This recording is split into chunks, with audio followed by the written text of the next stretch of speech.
حافظه‌های جانبی داریم که چون اطلاعات رو روشون به صورت دائم میتونیم ذخیره کنیم، لذا میتونیم قابل حمل میتونه باشه، میتونه اطلاعات رو جابجا بکنیم یا نگهداری بکنیم برای بعداً استفاده های بعدی که ظرفیت های متفاوتی دارن این حافظه ها و نمونه هاشون هارد دیسکه که معمولا داخل کیس نصب میشه، سی دی هست یا لوح فشرده یا کامپکت دیسک، فلش مموری هست و فلاپی دیسک ها الی آخر.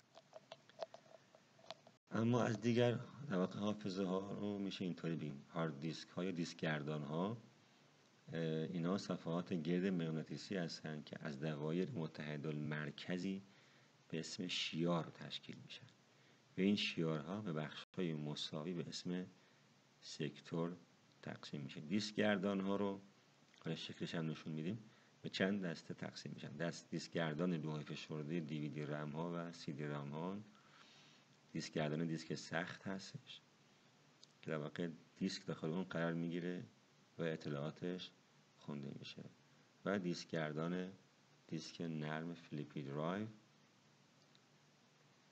که ملاحظه میفرمایید اینجا دیسک گردان ها رو شامل دیویدی رایتر که این اینترنال داخل کامپیوتر نصب میشه و این در واقع سی دی داخل این میچرخه و خونده میشه یا دیویدی. اینا شیار به شیار از روی شکل دیویدی و سی دی هم متوجه میشید که اینا شیارهای روشون هست.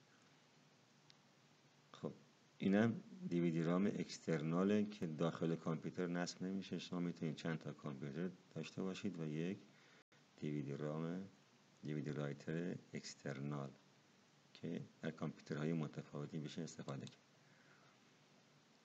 از دیگه دیسک گردان ها دیسک گردان دیسک سخت هستش که در واقع حافظه دائمی رو یا هارد دیسک که ذخیره کردن اطلاعات روی اون اطلاعات دائم ذخیره میشه با واحد گیگابایت که توی قسم از 128 گیگ ما داریم تا 1000 گیگ یا 1 ترابایت و 2 و 3 الی آخر که با کابلی به مادربرد وصل میشن. اگر ملاحظه بکنید این سوزن ها در واقع اینجا میبینید چپ و راست، اینها برای خوندن این دیسک ها استفاده میشه، شبیه صفحات گرامافون قدیم. یه دیسک گردان دیسک نرم ما فلاپی درایو رو فلیپی خوندیم. فلاپی درایو هست که دیسک نرم دیگه هست که توسط کابل مادربرد ارتباط پیدا میکنه. اگه دکمه فلاپی مثل شکل یک باز بشه میتوان اطلاعات رو خواند. اینجا یک قفلی روشون هست که میشه اطلاعات این رو غیر قابل خوندن کرد و این البته فلاپی دیسک ها خیلی کمتر استفاده میشن مگر برای بیشتر بحث های سکیوریتی و امنیتی و قفل های خاص یا توی بانک ها برای نرم افزارهای خاص استفاده میشن.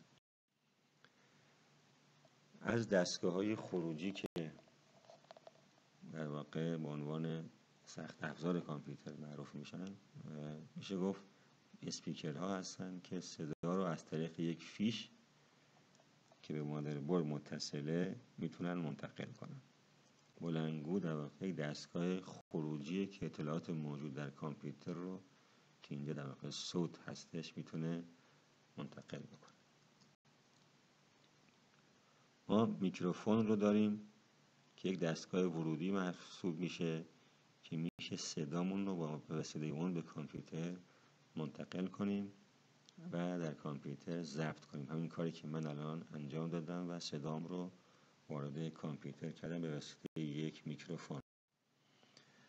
از دیگه دستگاه خروجی دستگاه پرینتر هست که برای چاپ اطلاعات به کار میره و شامل پرینترهای رنگی و سیاه و سفید هستش. ما انواع چاپگرها رو داریم شامل سوزنی، جوهرافشان و لیزر. سوزنی چیه؟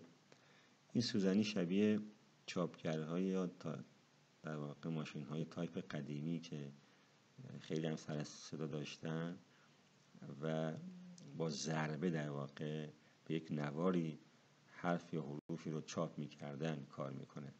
سرعت این چاپگرها پایینه اما قیمتشون بالاست. شما توی بانک ها وقتی پرینت صورت حساب میخواین بگیرین، اون سر صدایی که ایجاد میشه ناشی از کار همین دستگاه های چاپگر سوزنی هستش.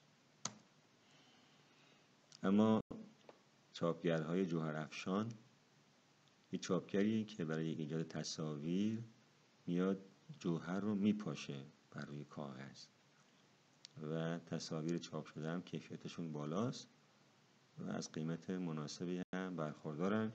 البته این چاپگرها قیمت اولیه مناسبی دارن ولی در واقع هزینه‌های جانبیشون خیلی بالاست، مخصوصا کارتریجی که باید خریداری بشه برای اینها.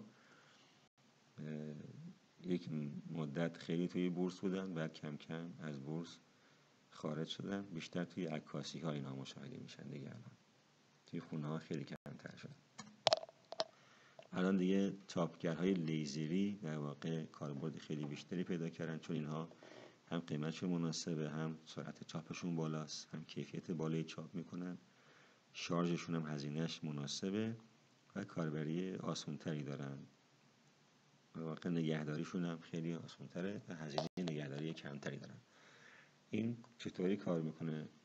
میاد توسط پرتو لیزر متنی که باید چاپ بشه روی کاغذ به صورت نقاط باردار ایجاد میکنه. خب بعد پودر رنگ بر روی نقاط باردار پاشیده میشه و جذب این نقاط باردار میشه و بعد بر اثر حرارت و فشار رنگ اون ثابت میشه. اگه دیده باشید کاغذی که از اینا میاد بیرون یک مقداری گرم هستش. دیگه دستگاه ورودی اسکنره که میاد عکس‌ها و شکل‌ها و متن رو ازشون تصویر برداری میکنه، بعد اونها رو تبدیل به یک فایل کامپیوتری میکنه، به کامپیوتر منتقل میکنه.